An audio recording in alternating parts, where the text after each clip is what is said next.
বাবার ছেলে, এটা প্রথম থেকে যেটা ছিল সেটা হলো একটা লোক ছিল খুব নেককার পরেজগার আল্লাহওয়ালা। তো সে তার সন্তানকে খুব নসিহত করতে ভালোর জন্য। কিন্তু সন্তানটা বাজে লোকের সাথে চলাচল করার কারণে বিভ্রান্ত হয়ে গেছে।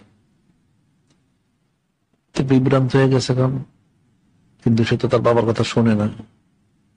তার বাবা তো নসিহত করে ঠিকই, ভালো হওয়ার জন্য বারবার বলে। তো সন্তানটা আছে খুঁজার আর কাফের মুশরিকের চলাচল করার কারণে চরম গুমরা হয়ে গেল।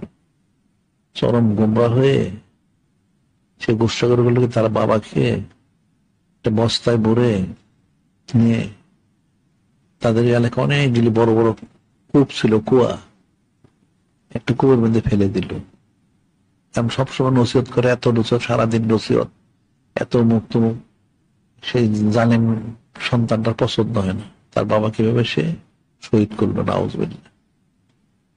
এখন তার বাবা তার জন্য কি দোয়া করলো না বদ্ধ করলো সেটা, কিন্তু এটা সাধারণত একটা কাজ করলে ইচ্ছা নিচ্ছে কিন্তু একটা ক্রিয়া করে, সেটা আমাদের বলার বিষয়। পরে দেখা গেল ওই যে সন্তানটা তার বাবাকে কুয়ায় ফেললো, তার একটা সন্তান ছিল। তার সন্তানটা যখন বড় হইলো, তার ওই লোকটাকে যে প্রথম কুয়ায় ফেললো তাকে নিয়ে একদিন কুয়ায় ফেলে দিল, ফেলে তাকে মেরে ফেললো। এরকম ধারাবাহিক চলতে থাকলো। তারপরে তার সন্তানও তাকে ফেললো, এরপর তার সন্তানও তাকে ফেললো, এরপর আরেক সন্তান বললো। আর তার বাবা আরেকটা লোক, সে লোকটা মোটামুটি একটু ভালোই ছিল, সেও কিন্তু তার বাবাকে কুয়ায় ফেলছে। তখন তার সন্তান তাকে কুয়ায় ফেলবে, নিয়ে যাচ্ছে বস্তায় ভরে, অনেকগুলি কূপ ছিল কেন, বস্তা ভরে নিয়ে যাচ্ছে। তার বাবা বলতেছে যে ঠিক আছে তুমি কোন কূপে ফেলবে তোমার বাবাকে, যে অমুক কূপে। ওইটাতে ফেলো না, উনি তোমার দাদাকে ফেলানো হয়েছিল। আর তোমার ওইটার পাশের মধ্যে তোমার দাদার বাবাকে ফেলানো হয়েছিল, তার পাশেরটা তার বাবাকে ফেলানো হয়েছিল, তুমি ওই কূপে অন্য একটা কূপে ফেলো। তখন সে বললো ঠিক আছে তুমি ফেলবে তো, অসুবিধা নেই, তুমি মনে রেখো তোমার সন্তান কিন্তু তোমাকে কূপে ফেলবে, কোনো চিন্তার কারণ নাই। যখন সে কথাটা বললো, সেই ছেলেটা থেমে গেল যে এখন সে তার বাবাকে কূপে ফেলতেছে। বাপ তো বয়স দুর্বল হয়ে গেছে, এখন ছেলে তো যুবক শক্তিশালী, বস্তা করে নিয়ে গেছে।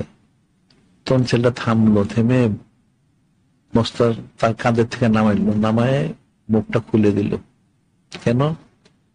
এখন যদি সে তার বাবাকে কূপে ফেলে তাহলে তার সন্তান তাকে কূপে ফেলবে, যাতে না ফেলে। এই জন্য পরে কিন্তু প্রথাটা বন্ধ হয়ে গেল, সে তার বাবাকে ফেললো না, ছেলেরা তাকে ফেলে নাই। ওই যে প্রথম যে ছেলেটা ফেলেছিল তার জন্য দেখা গেলো তার কয়েক পুরুষ পর্যন্ত ভেবে গেল। এই যে বিষয়টা তেমন বলার বিষয় হচ্ছে, কতগুলি জিনিস এইভাবে ক্রিয়া করে। আমলের বন্দাটা কিন্তু চাইতে হয় না, বলতে হয় না, অটো আপসাপ হয়ে যায়। সে তার বাবাকে কূপে ফেলছে, তার ছেলেরা ফেলছে, এইভাবে ধারাবাহিক চলছে। এখন যদি কারো হেদায়েত নসিবে থাকে সে বেঁচে যেতে পারে, এটা আলাদা, বিষয়টা তো কঠিন।